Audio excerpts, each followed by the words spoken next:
什么玩意儿啊！既不知道疼痛，又不知道疲倦的，我是打不动了，他们还一次比一次更强。你该庆幸苏家家主选择了停手，要不然咱们已经败了。苏成河，他究竟对这些暗河弟子做了什么？行了，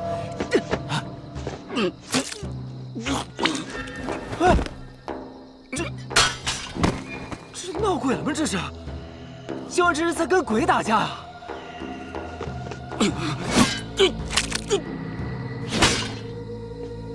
家主，救我！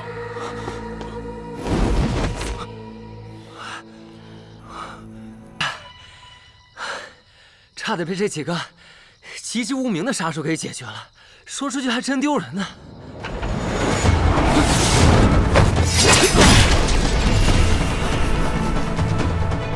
你是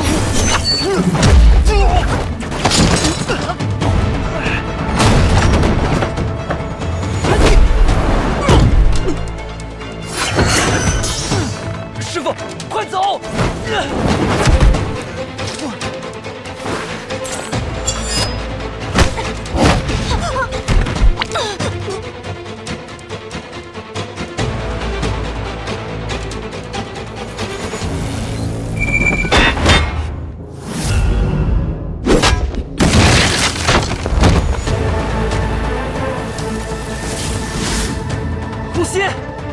你好好看看你的眼前，那是萧瑟，那是你的兄弟啊！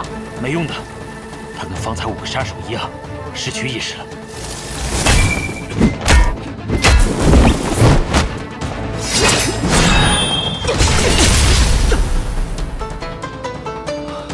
这一个打我们4个，这比剑仙还仙了吧？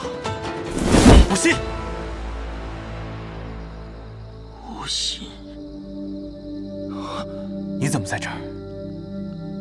你怎么变成这样了？你刚刚喊我什么？无心。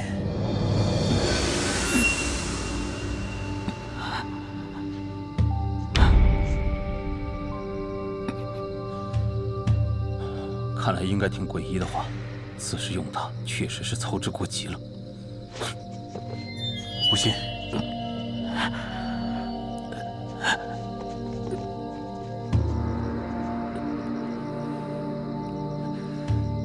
退下。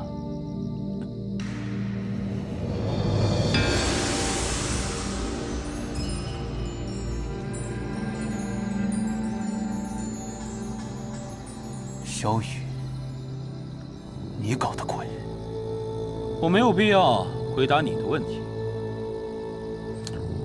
虽然这场赌局最后赢的人是我，可你已经得知你刚才询问的答案了，你应该觉得庆幸。不过，你的那座雪落山庄是我的了，是吗？你为何如此确信你赢了？二哥可是毫发无伤啊。哦，是吗？哎呀，可惜了，这是我藏得最好的一颗棋子，本想用在最后的。什么？二哥是个聪明的人，但他有个缺点。就是太容易信任别人，他最信任的那个人，带着他走向了绝路。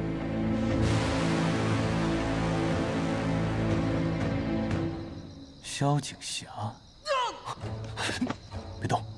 萧景霞自小便心肠毒辣，所有的皇子都不喜欢她，唯有仁厚的二哥愿意跟她说话。这么多年来，大家都以为萧景霞因为萧崇而改变，可其实。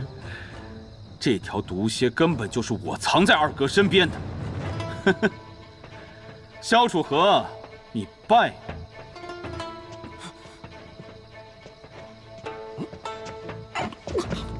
七哥，救我！我败了吗？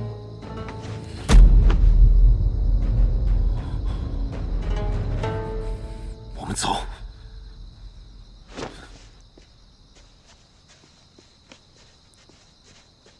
要追吗？大局为重吧，去看看二哥。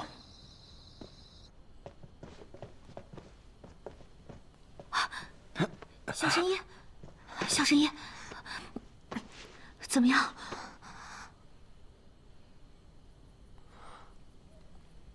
哎，那个是什么？唐门暗器。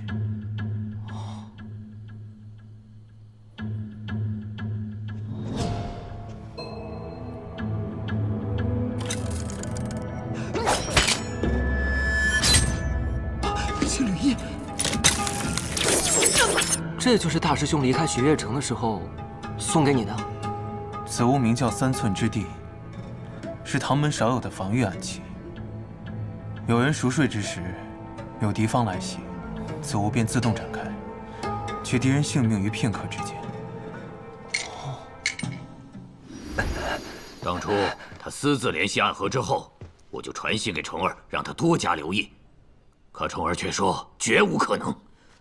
他对兄弟如此仁厚，却没想到身边养着一只毒蝎。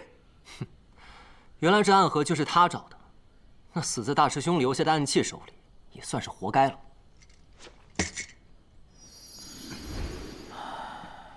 沐春风应该没事，神医如何？我救不了他，要立刻请大夫来看他。先带回雪落山庄，还是送往太医院吧。不可，不能让天启知道神医重伤的消息。那吴昕怎么办呢？先回雪落山庄吧。现在就算把他抢回来了，我们也救不了他。为什么这样都杀不了萧崇？为什么？大王布了这么久的局，本应该是天衣无缝，可萧楚河仍能够找到方法破解本王的局。殿下息怒。白王府是如今天下唯一拥有2位剑仙坐镇的王府了。若是他的眼睛再能够看见了，可2位剑仙也没有天下第一有分量啊！我们要不要？还没到时候，但是不能再等下去了。传信给宫里那位，让他尽快见本王。如剑仙怎么突然舍得抛开江湖，来我这清源殿了呀？我在江湖上游累了，就来国师的青云殿歇歇。不过客人可不能白来。那是啊，我的确是有些见闻啊，要和国师分享。哦，我在江湖上啊遇到了一个精才绝绝的少年，这个人呢是被寒水寺忘忧大师抚养长大的。我最后一次见到他的时候啊，他跟我说他要来天启城。我想啊，如果他真的来了，那整个城里啊都会传遍他的名字，因为以他的个性啊，走到哪里啊都会掀起一片风云的。从他入城之时，我便察觉到了他的存在，并以大龙象之力探之，但很快就被他发觉了，然后就消失得无影无踪。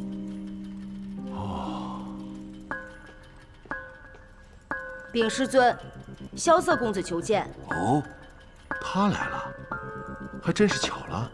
请。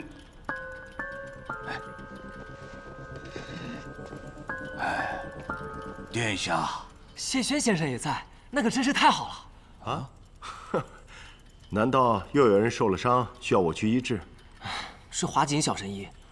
小神医？小神医昨日被人重伤，至今还昏迷不醒。哎呀，那该如何是好？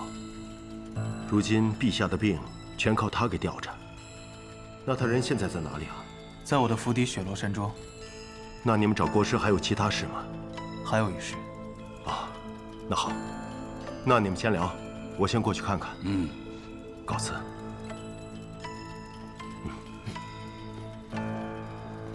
殿下快请坐。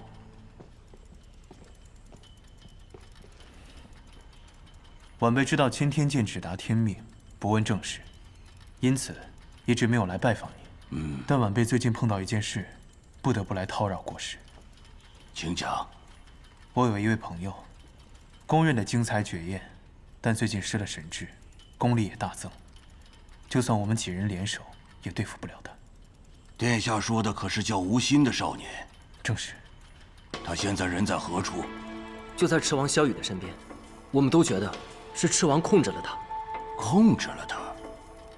这样的事我之前只听我师父说过。我怀疑是西楚药人之术。可如此奇邪的术，就连白小棠也了解不深，故只能来钦天监求一答案。西楚灭国之后，应该只有药王谷一支还密留着炼制之法。这新百草绝不可能。卞姑娘早已去世，难道是月牙她还活着？果然是他。可月牙纵会药人之术，他并不一定就是炼制药人的人主啊。何为人主？所谓药人皆有人主，炼药人需以血为引，这一滴血必须是至亲之人的鲜血，又以亲生父母的最为完美。若没有引之有药，炼制出的药人极易遭到反噬。难怪那些人最后都死了。但是吴昕给人的感觉和他们不一样，身上没有那股死气。但是这世上还有谁的血能够为他炼制药引呢？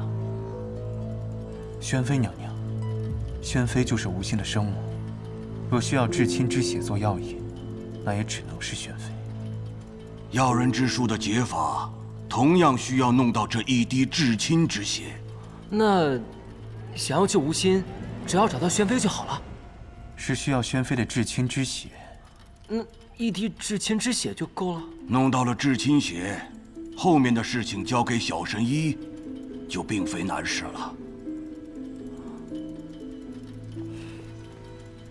晚辈多谢前辈解惑。走。哎，樊松兄弟，飞仙小弟弟，你们怎么在天启啊？哎，飞轩，他是咱们师娘的弟弟，那我们应该怎么称呼他？按辈分，你应该叫他叔叔，我应该叫他叔公。哦，雷叔叔，你叔什么叔啊？都把我叫老了都。哎呀，算了，能在天启城遇见故人，还真是开心。哎，对了，你们为什么来这钦天监啊？我叫他们来的。所以，我什么时候才能见到他？见到谁？暗河大家长，苏长河。他昨日现身了，现在是赤王萧雨的人。什么？况且以你的剑术，现在不是他的对手，我们得从长计议。哼，放心，师父传了我儒者剑，我日夜修行，早就今非昔比了。儒者剑？如今小师叔跟随谢轩先生学习儒者剑。哦，原来如此啊！哎，先后2位剑仙教你剑术，你日后必成大器啊！不要以后，只争朝夕。好，待时机成熟之时，我自会告知你们。告辞。好。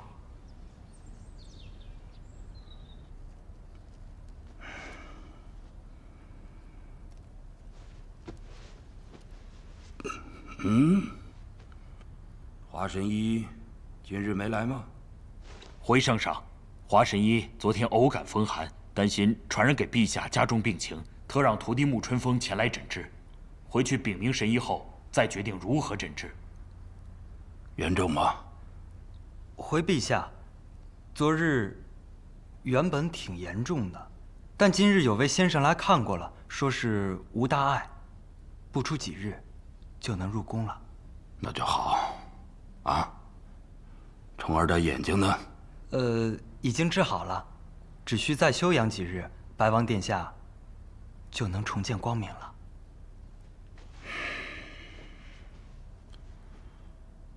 华神医的病跟这件事情有关系吗？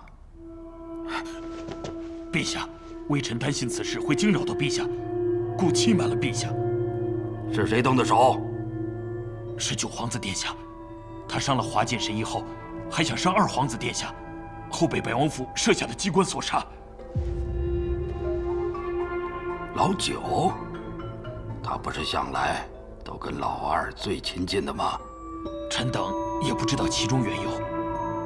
陛下，请陛下节哀。老九。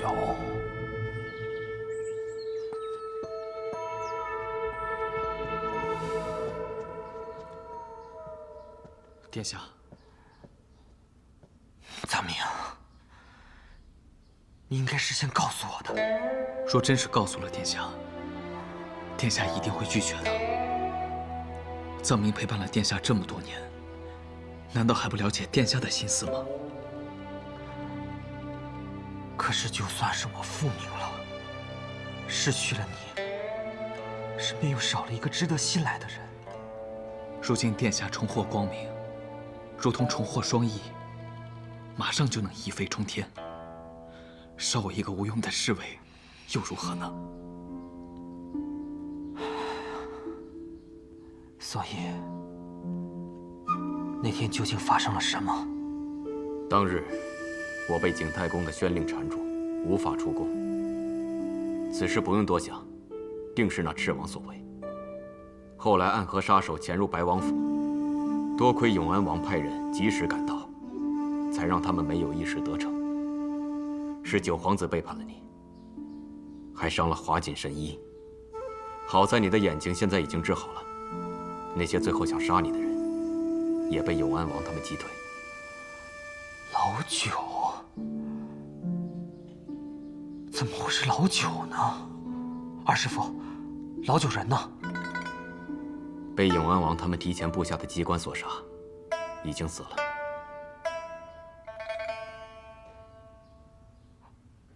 老九死了。来之前，我见到了永安王，他与我讲了这一夜的经历。我很好奇，永安王为何如此帮你？他视我为兄弟，虽然我们有夺嫡之争，但是他坦然视之。皇位是皇位，兄弟是兄弟，在这一方面，我们所有皇子都不如他。尸体已经送往大理寺了，此事陛下说让蓝月侯详查。二师父，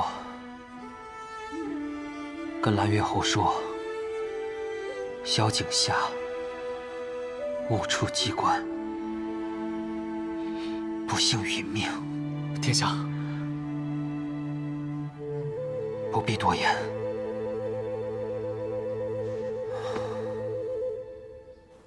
多谢谢轩前辈为华锦疗伤。哎，不客气。他在受伤之前，起了一排银针，刺入了自己的身体。这是药王谷不传的秘籍，七针所混。谢轩前辈，华神医怎么样了？啊，已无大碍。前辈几次救我于危难之中，萧瑟大人感激不尽。啊，举手之劳罢了。前辈客气了。若是没有前辈赠我的无名书，我们几人早就死在暗河的手里了。这寻常人看书啊，是看不出门道的。你能看懂，那是因为你有能力。哎，我上次送你那本书，你看的怎么样了？前辈，你送我的那本《晚来雪》，在街边3文钱就能买到。那可不一样啊！我送你的那一版是未删减版，仅此一本啊！我在里面加了很多情节，很好看的。那前辈，既然是仅此一本，您怎么会有呢？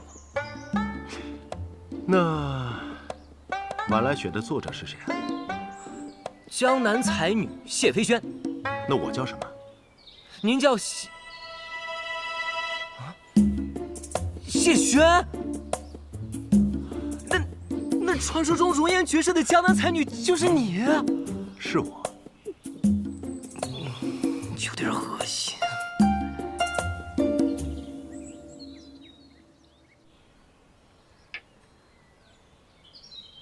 你想去后宫见宣妃？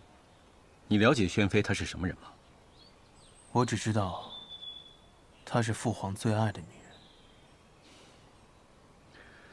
你父皇一生只爱过2个女人，一个是你母亲，只可惜她在生下你之后不久就病逝了；另一个就是宣妃。但宣妃不仅仅是绝色美人那么简单，这世上除了你父皇之外，还有2个绝顶之人愿意为她赴死。一个是昔日的天外天宗主叶鼎之，另一个就是如今冠绝榜榜首的洛清扬。这宣妃独处深宫多年，好不容易见了吴昕一面，你难道要告诉他，吴昕现在变成了药人吗？但是我需要他的血。吴昕是他的孩子，也是我的朋友。我就知道，你决定的事，谁说也没用。皇叔了解我。我查过了，是赤王给的药，他同意了。可真的是药人之术吗？这不是已经绝迹很多年了吗？药人之术，当年我们都亲眼见过。我在白王府看到的情景，与当年一模一样。而被作为药神的人，结局你也都应该知道。他曾经说，要带领我们暗河走向光明，彻底摆脱杀手的宿命。可为何他会变成如今这个样子？他的欲望太强了，有时候欲望会推动我们前进，但有时候会带领我们走向灭亡。当初你说过，不让暗河卷入这场纷争。事已至此，无法回头了。我只能送你们进去，无法接你们出来。但我会在城墙东角给你们备一辆马车，记住，1个时辰之内必须出来，否则车夫就会走。知道了。这是给你们备的衣服，一会儿换上。为什么要换衣服呀？萧瑟不是皇子吗？我跟着他进去不就行了？白天进宫是不需要换的，但现在是晚上，宫禁之后，任何人不得进去。再说你们去的是后宫，他又是皇子，更得避嫌。哦，好吧。嗯，这怎么是女人的衣服啊？我刚刚不是说了吗？你们去的是后宫，只有打扮成宫女，才不会引起别人的注意。但是我们2个大男人穿着宫女的模样，这不更令人注意吗？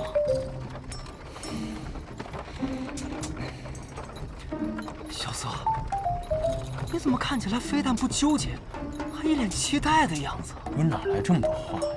你现在话多，说明你特别兴奋。穿女装值得你这么兴奋吗？早知道穿女装，就让千落师姐来。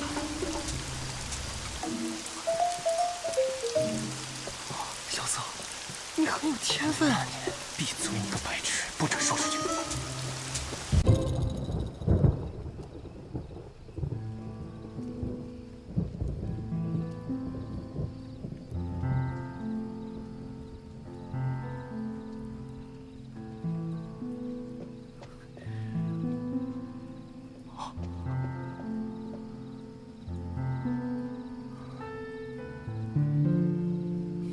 坏了，萧瑟。什么坏了？你看他这仪态比我们大不了几岁，怎么可能是赤王他娘啊？没认错，看起来年轻吧，其实已经快40岁了。啊！没叫你们，怎么自己进来了？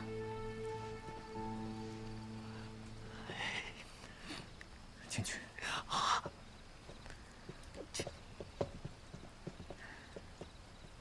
景太公新来的宫女吗？本宫怎么没有见过你们？长得倒是有几分姿色，就是骨架大了点，像个男人似的，可惜了。宣妃娘娘。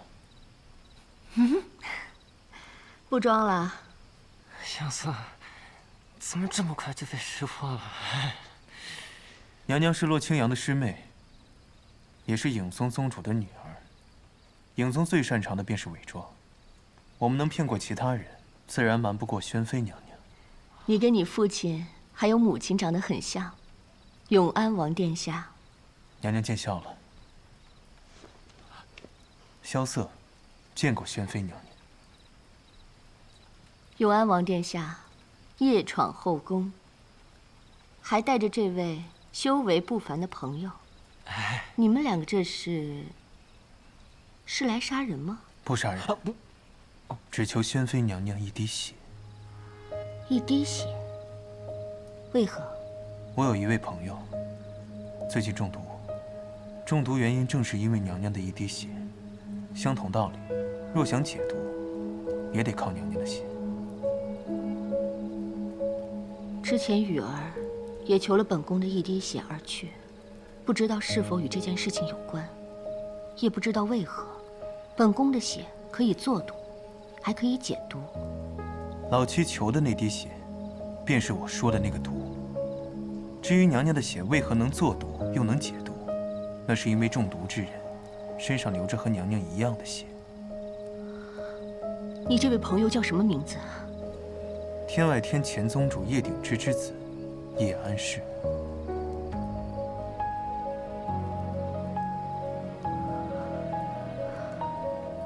是他来了。娘娘不知道吗？我已经很久没有离开过这里了，宫外的事情，没有人告诉我，我也不想知道。对于这个世界，我已经是死人了。娘娘，您当年和叶鼎之以及父皇的事情，萧瑟没有资格知道。但这世界上总归还有人记得娘娘，挂念着娘娘。一个人真正死去的时候，就是在这个世界上没有人想起他的时候。可是我这个朋友，他想着娘娘，甚至来找娘娘。他的眉眼跟你一样好看。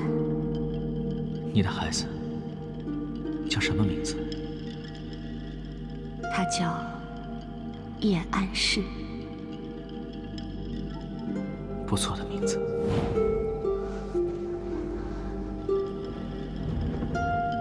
难道是他？那个，娘娘，娘娘，我们时间紧迫。拜托了，娘娘。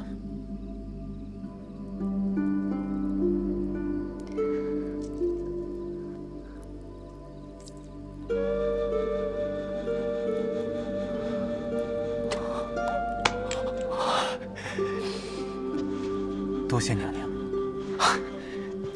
等等，你若再见到他，请他勿再来找我。萧瑟明白。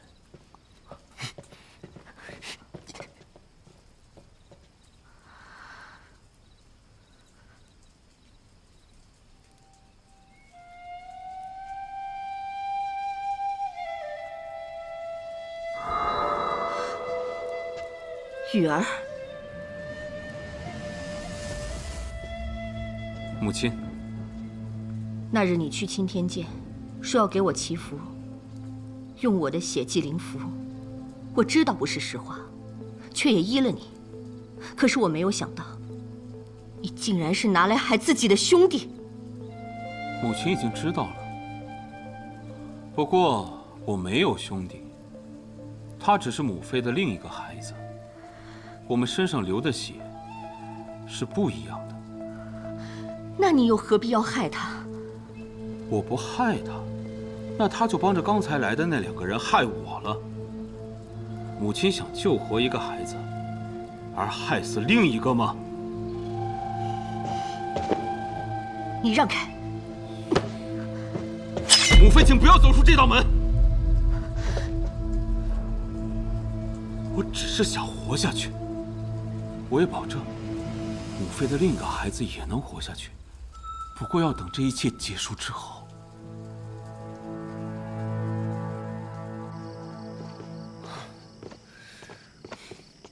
哎，你看，咱们衣服换了，雨也停了。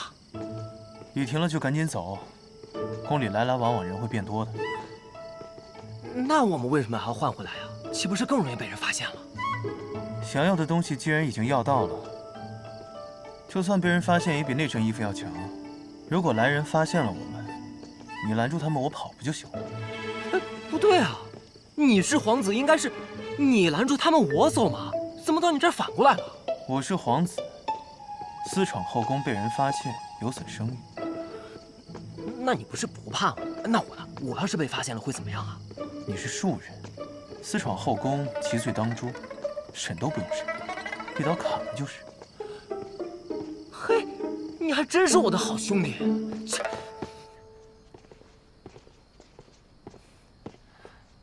萧瑟，咱们真被人给发现了。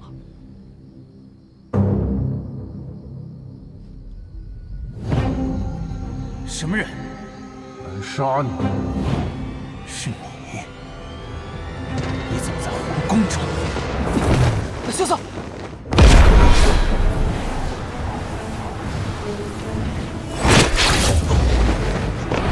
萧瑟！这样的章法，这样的功力，绝对没错。锦玉公公，就算替重儿还你的恩情了，你们快走吧。走。你是谁？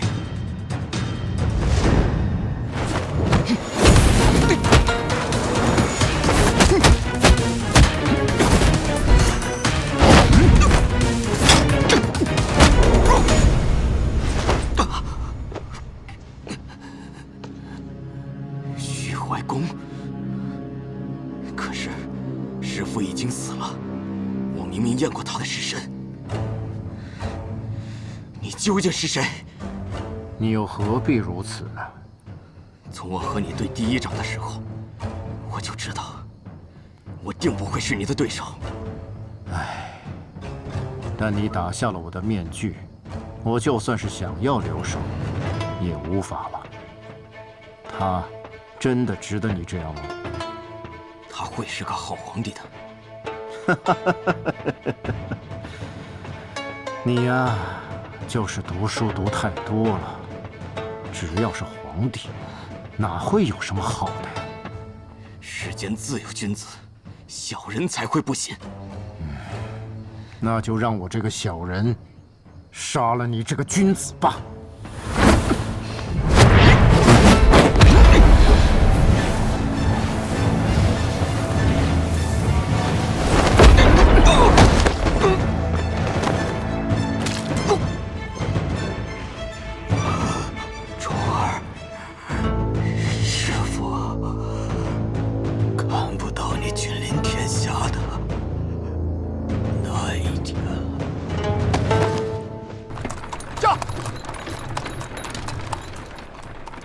萧瑟，刚刚那人究竟是谁啊？当年废了我武功的人。啊？他是宫里的人？我永远也忘不了他这种诡异的内功。那他究竟是谁呢？能出现在这儿，并且还有如此阴柔的内力，一定是武大姐。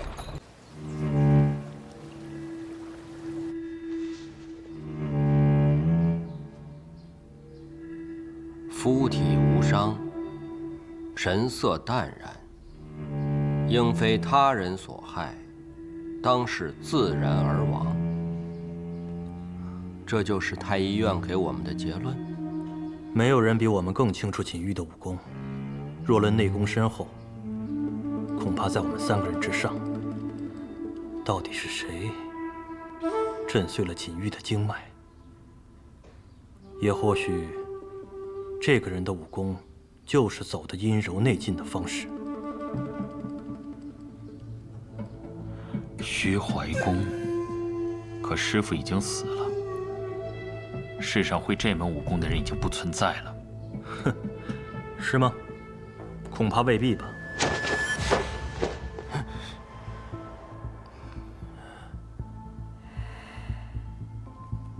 这些年来。我们都没有放弃修炼这门武功。当年师父留下残本，除了锦玉，我们都没有停止修炼。但是练得如何，练到何种地步，恐怕只有我们自己知道。你的意思是，杀死锦玉的，在我们4人之中？嘘，这话可不当说啊！我不是卓清大剑的弟子，更不会什么虚怀公了。哎，不信，你们可以试试我。可是你的师父并没有死，他是卓青的师弟，这么些年来，也应该悟出了什么吧？哈哈，哈哈，哈！张相见，你这是诛心之论呐！那要照你这么说，全天下的人都有嫌疑了。是你还是你？住口！我的好朋友死了，我做什么都不为过。金仙，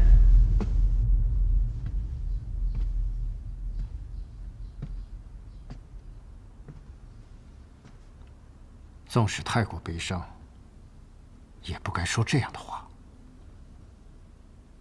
是秦仙冒失了，但是秦仙的话并不收回。你说什么？殿下到。白王殿下。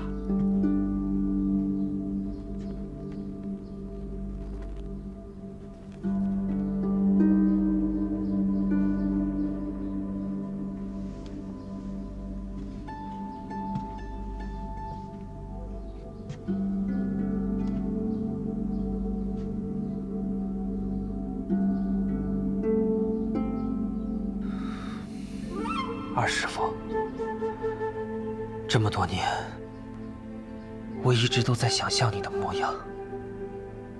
我想象过，你是身居某座山上的隐士，是写尽千帆的天才书生。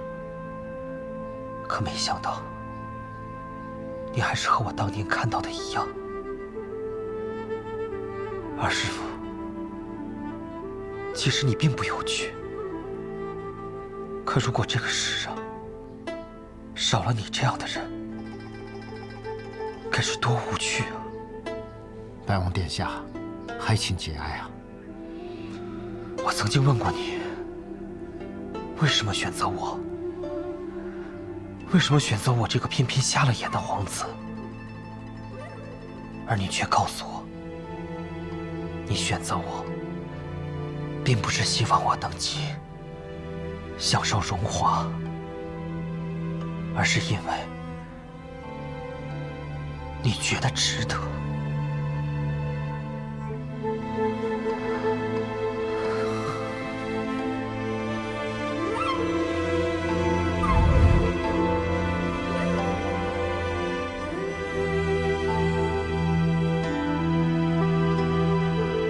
我知道二师父为何而死。这个皇位我可以不要，但这个仇我一定会报。二哥真是这么说的？哼，可笑！我当初就告诉过你，白王一向谨慎，这局势未定，不会轻易出手。此子只可搁置，不要妄动。你是在责怪我吗，大剑？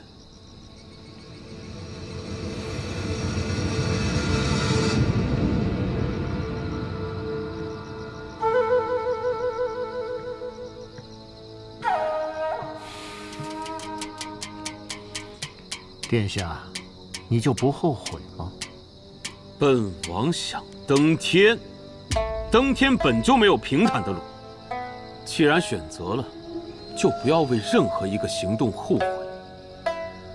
大剑还是想一想，下一步该怎么走吧。我早就帮你想好了，殿下，你还是适合在幕后运筹帷幄，所以，我帮你找了一个打头阵的人。哦，是谁？真正的皇位继承人。是他吗？他竟然还活着！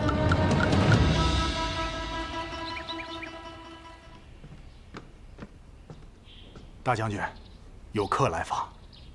不接。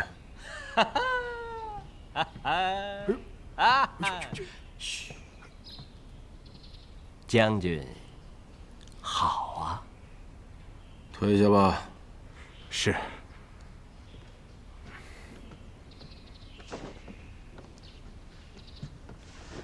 大将军，冒犯了。你们这5个太监啊，我也就见你顺眼点儿。其他那几个，长得要么像书生，要么像世家公子。哼。那谨言呢？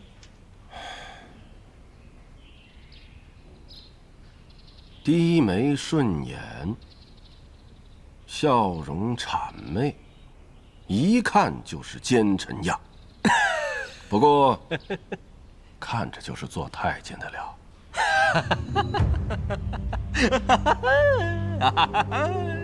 大将军，说笑了不是？行了，说吧。公公找我何事啊？若不是什么重要的事情，擅闯将军府，倒也不是什么小事。谨言所来，自有要事。如今明德帝病重，写下新的龙凤卷轴，它自然是迟早的事。良禽择木而栖。现在天启城各派都在选择自己的良主，我来是想问问大将军的选择是？你胆子不小啊！这是公然挑起党争，是死罪。但是输了的人才会死呢。当年陛下获得帝位，难道靠的不是党争吗？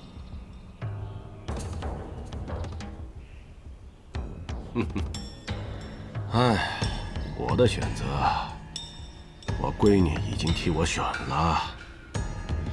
永安王萧楚河，整个天启城都知道我的选择，这一点连陛下都不会怀疑。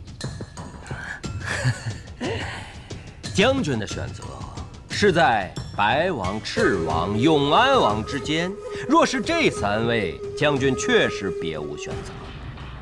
但是，我要是给将军另外一个选择呢？一个更好的选择。你到底想说什么？刚才那一句是发自肺腑之言。你手上有什么？如将军心中所想，一封卷轴，卷轴上的名字也如将军心中所想。卷轴呢？大将军，你也太小看谨言了。这么重要的东西，我怎么会带在身上？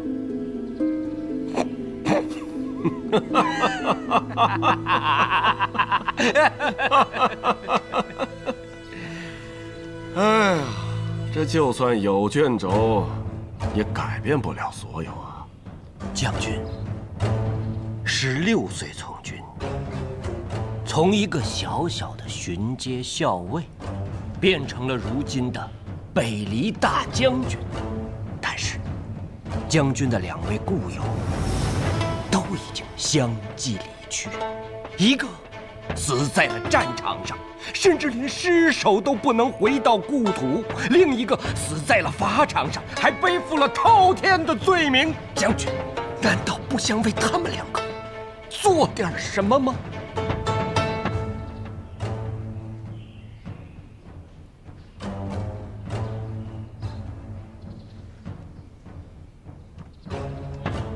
我不是一个很有耐心的人，想说什么，立刻说完。最好的选择，我已经替将军寻到了。只要将军一声令下，罢兵天启，指日可待了。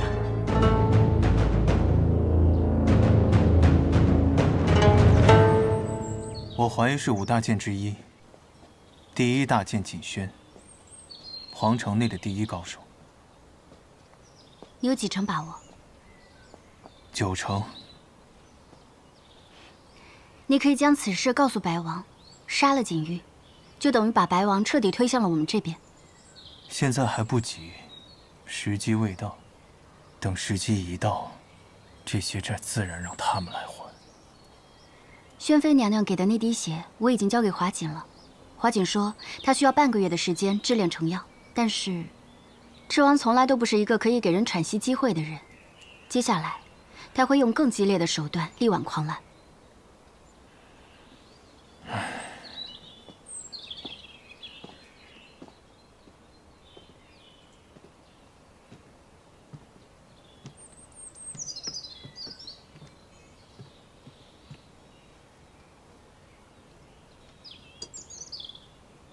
好啦，我们不聊刚刚的事情了，我们聊点轻松的。乾隆好像喜欢你。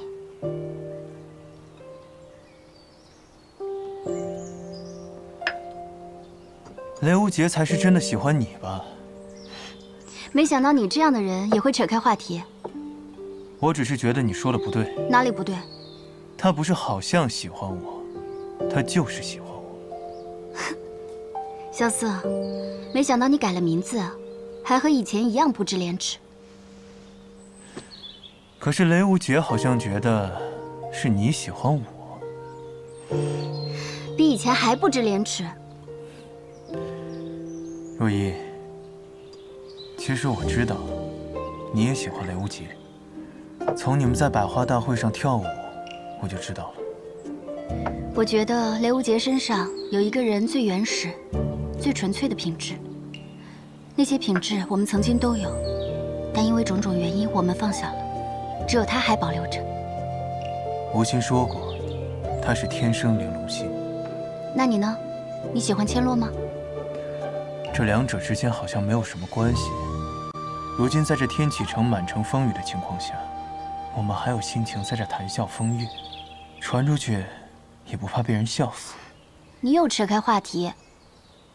我若真是喜欢风月之人，4年前不就纳妃了？腰细娇小，肤白貌美，还有点小任性，也算是个极品了。听你这语气，还真像是醉梦楼里看花魁的登徒子。那你喜欢千洛吗？喜欢啊。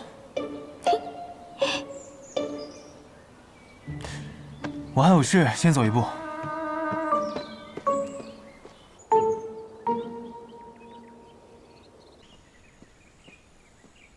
来了。陛下。哎呀，辛苦你了。哎，坐嘛。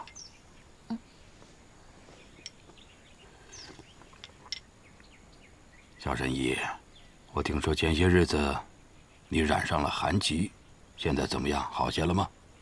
自然，区区寒疾怎么能难倒神医？你是小神医，怎么会染上寒疾呢？陛下，我晚些时候再来给你施针。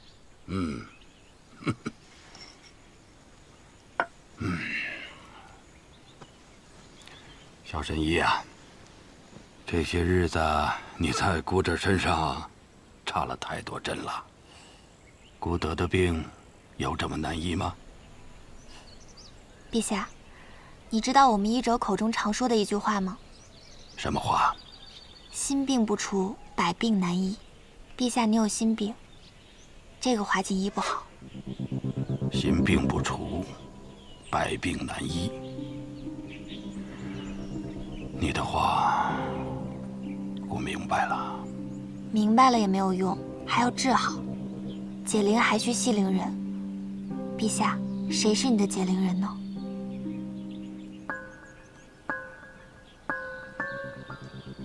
他死了。死了？死了。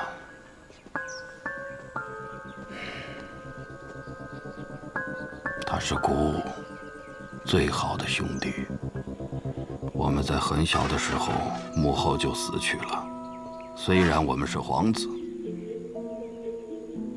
却没有得受过多少的宠爱，甚至就连有点权势的太监都敢欺负我们。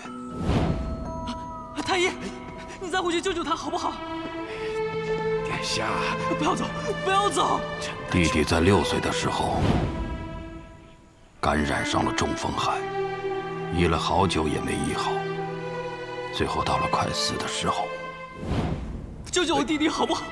殿下，不是微臣不救治，微臣也是无力回天，爱莫能助啊！你救救他吧！殿下，请回吧。他是在那一日死的吗？流传在外面的说法是，在那个大雪夜里，我跪在门口，苦苦地哀求那个太医2个时辰。虽然我是一个不受宠的皇子，但是这样的跪礼，对一个太医来说，不是能够承受得起的。最后，把我弟弟从鬼门关拉了回来。陛下，你是个重情义的人，但那是假的，那是姑让太医对外说出去的故事。实际的情况是，那天晚上，姑跪了2个时辰，但她还是坚持要走。于是我拔出了母后留下的那柄长剑，我一剑上去。从那一刻起，我发誓，我再也不要做无人问津的皇子，我再也不要被人踩在脚底下。我要和我的弟弟登上天启的最顶端，让所有的人都不敢低头看我们。后来，我成为了皇帝，我的弟弟成了北黎的大都护。莫说天启，就算北黎，整个的天下都畏惧我们。可是最后，弟弟还是死了。是我杀了他，都是因为我提不起勇气，害怕失去手上那些虚妄的事物。陛下，你为何不自称姑了呢？姑？或许每次想起弟弟若疯的时候，才觉得自己不是一个皇帝，而是一个哥哥。只有弟弟在的时候，哥哥才能永远的不孤单。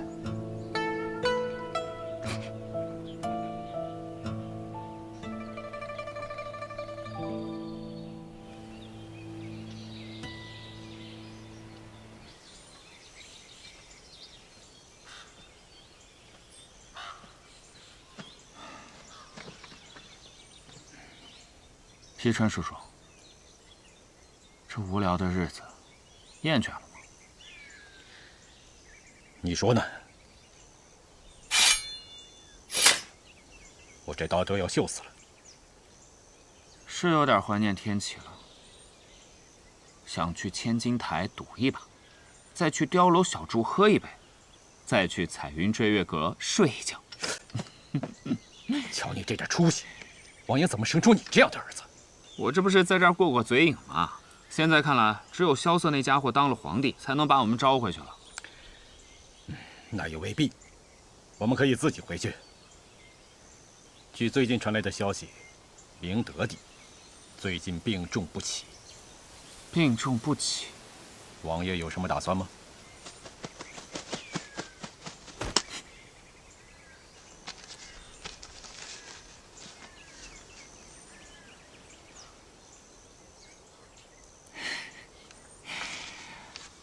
让我们回到天启的那把火终于来了，虽然不是萧瑟点燃的，但是命运有时候就是这般的离奇，突然间心生归意，便什么都来找我了。那便归吧，策马扬鞭，直逼天启。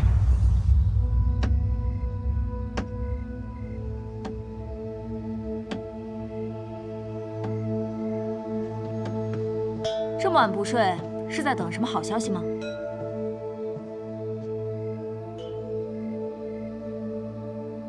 你来了就肯定没有好消息。行，你既然这么说，我现在就走，不给你添堵。开玩笑的。你的好兄弟蛰伏多年，最近似乎有些不安分了。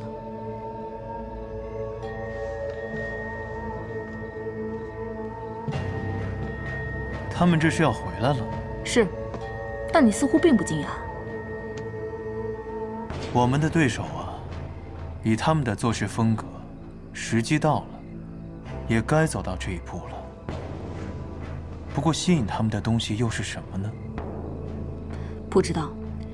白小堂只查到，在那之前，谨言去过一次将军府，随后将军府便派出了16名密探，悄悄出城了。那应该是龙峰卷轴。什么是龙峰卷轴？当年，八王之乱爆发，各大皇子纷纷闯进皇宫，一路杀到了平清殿。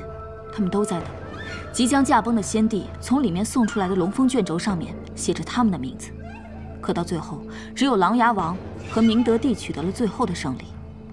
可当他们刚要踏入平清殿的时候，武大健捧着卷轴出来了。那卷轴上写的是明德帝。武大健捧旨而出，却始终不宣。最后，琅琊王上前一步接过卷轴，看了一眼之后，便当即撕毁，随后宣布皇位传给三皇子萧若解，也就是现在的明德帝。那说明卷轴上写的，并不是萧瑟的父皇，不然为何要撕毁它？是啊，可是当年负责此事的武大健都选择了保持沉默，所以也就没有人再继续追究此事。可是龙峰卷轴向来有2封，一份由武大健保管，译为传圣意；另外一份则由钦天监保管，译为承天意。一封卷轴被撕毁之后，另外一封本该送到钦天监的卷轴，却无故消失了。那武大健为何要纵容他？只有一种可能，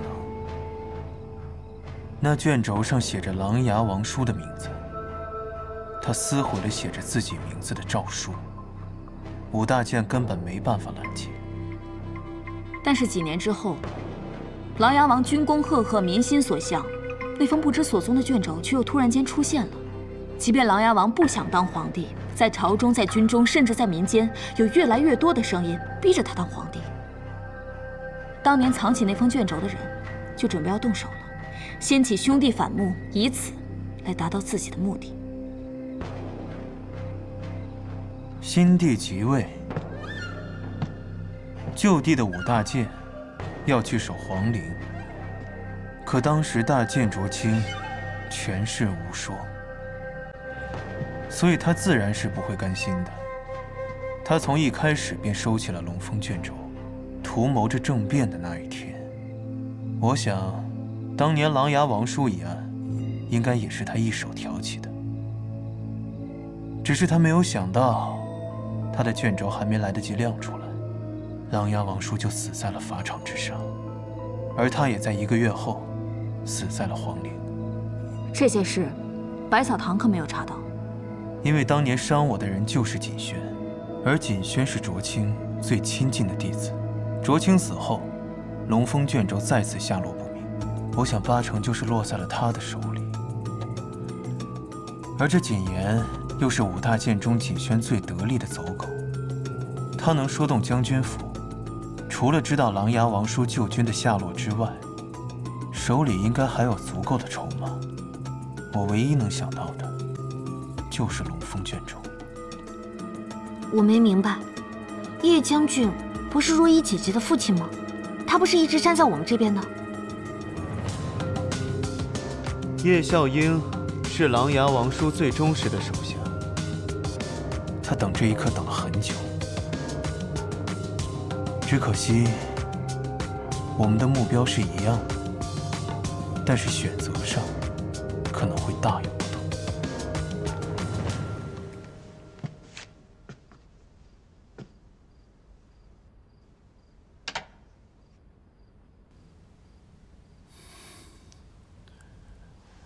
闺女，我遇见他那一年17岁，我是天启一屠户的儿子。当时我拿了一把砍竹的刀，就这么看着他。他对我说：“我见你屠刀诛羊，却有在天下之气，可愿与我同占天下？”我却回了一句：“买肉吗？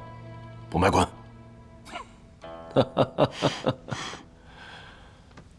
后来，我成了一名巡街校尉。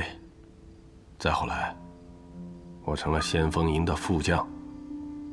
有一次，我们遭到了敌人的围攻，整个先锋营全军覆没，我也只留下了一口气，是他把我从尸体堆里给刨出来的。当时我就想，以后为了他，生死也情愿。这段故事，未曾听父亲提过。那都是很久之前的事了。再后来，我成了骠骑将军、上将军、大将军，先帝御赐金甲，封金甲将军之号。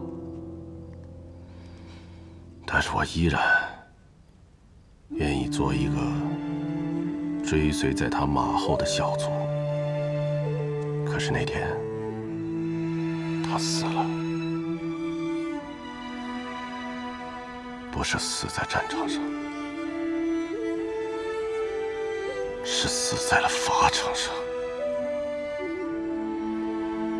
那件事情的1个月前，琅琊王突然降罪于我，以我治军不严，夺取了我的兵符。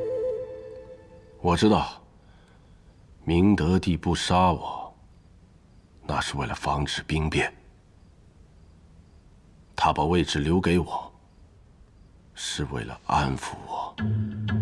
这么多年，我也的确假装被他安抚，所以天下人知道我叶小英是为了琅琊王的死，对皇帝心生芥蒂，但是因为畏惧皇威，所以才不敢造次。这是所有人都想看到的结局。那我就做给他们看。父亲为何今夜这么多感慨？若依，今天我会派一队精兵护你出城，你先离开天启一段日子。为何？他的病情一直很糟糕，随时有生命危险。再加上，如今天启城中几位皇子争斗的又厉害，我生怕会出现一些变故。变故？父亲，你何时害怕过变故？你一直期待的不就是变故吗？我一直在帮助萧瑟，父亲你也是默许的，为何突然要送我出城？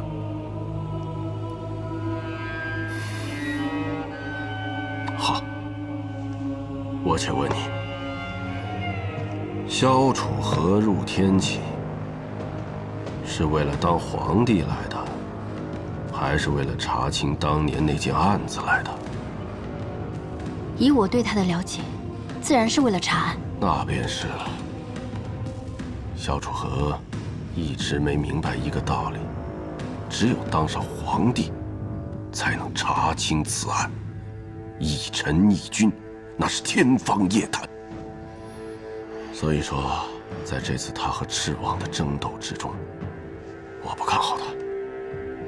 可父亲明明之前很看重他。我看重他是为了看着他，就像当年我看着琅琊王，有能力有魄力，但是没有足够的狠心。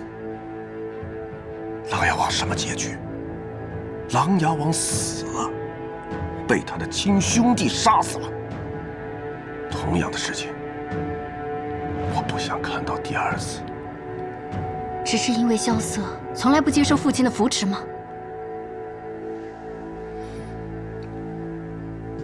闺女，有一个道理你要明白，他毕竟是萧若锦的儿子。不管怎么样，琅琊王只是他的皇叔，他已经做得很好了，琅琊王也没看错他。但是你爹我不想再等了。我不同意父亲的看法。既然你认为一件事情是对的，那么坚持下去便是了。我知道你心中所想，你忍了很多年，忍的不过是你没有写下的那个字，而那件事本来就是错的。若依，若依，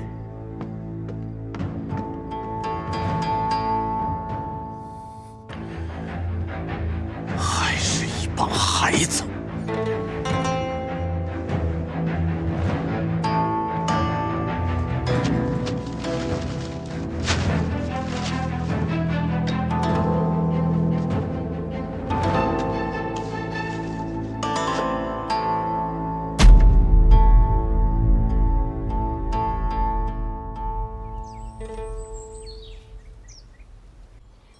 听说你昨晚也搬来雪罗山庄住了。不仅昨日，今后我都要在这住下了。跟你父亲吵架了，这倒是新奇。从小到大，我还没见过叶将军舍得对你说过一句狠话呢。他昨日说了很奇怪的话。说什么了？他觉得，在这次天启之战中你赢不了，还说如果你是以臣子的身份，就算有再大的决心，也无法为琅琊王翻案。看来我最担心的事情还是发生了。你说的是龙峰卷轴？这件事你没有当着你父亲的面提起吧？当然没有。他若知道我们查此事，怕是真的不让我出来了。他应该是接受了那份卷轴。我猜接下来的一步，他就会召集琅琊军联系萧凌尘，发动叛乱。我也是这般猜测的，但这话从你口中说出，怕是已成定局。这将是北离建国以来最大的一次叛乱，几十万铁骑将踏过整片大陆，直至天启。无数的百姓将会因此蒙难，而蛰伏在北离周边的国家也会伺机而动。可是我不明白，琅琊王军叛乱，这对赤王他们有什么好处？为何龙峰卷轴会在此时出现？为何卷轴一出现就会找到你父亲？若最终真是萧凌尘登基，宗庙归位于琅琊王，那对他们有什么好处呢？我现在还想不明白，但有一点可以肯定，这绝对是个圈套。相信你父亲能想明白，但是他还会依然往里面走，因为他这个人极度自负，他对自己深信不疑，在陷入牢笼的同时，能咬死那病虎，还能全身而退，最后再把那猎人咬死。他确实一直这般自负。可是这份自负，最终会害了他，害了整个琅琊军，也会害了萧凌尘。就算最后他赢了，也会给北离重创。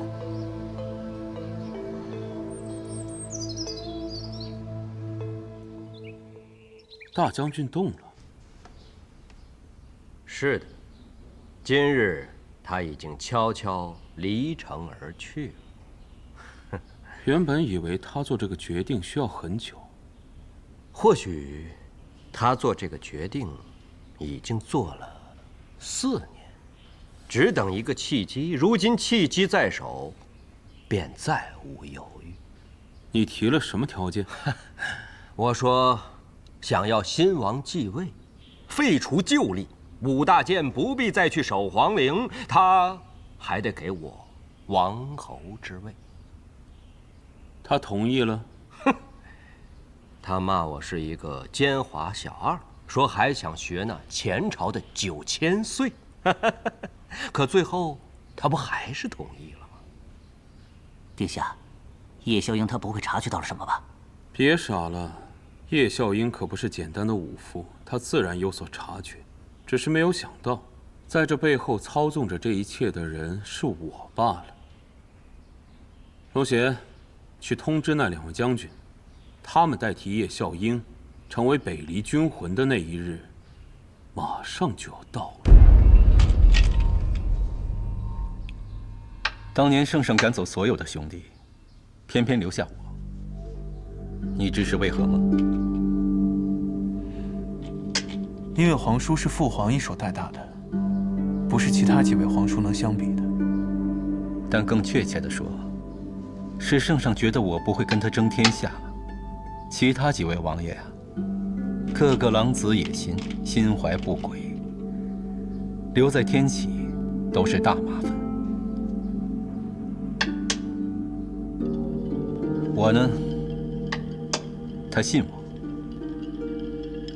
琅琊王兄也不会，他也信他。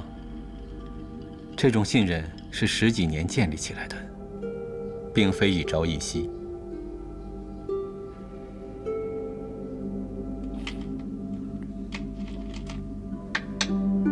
那为何会有4年前那桩案子？人呢，一旦坐上那个位置，是会变的。而且琅琊王兄太像一个优秀的皇帝了。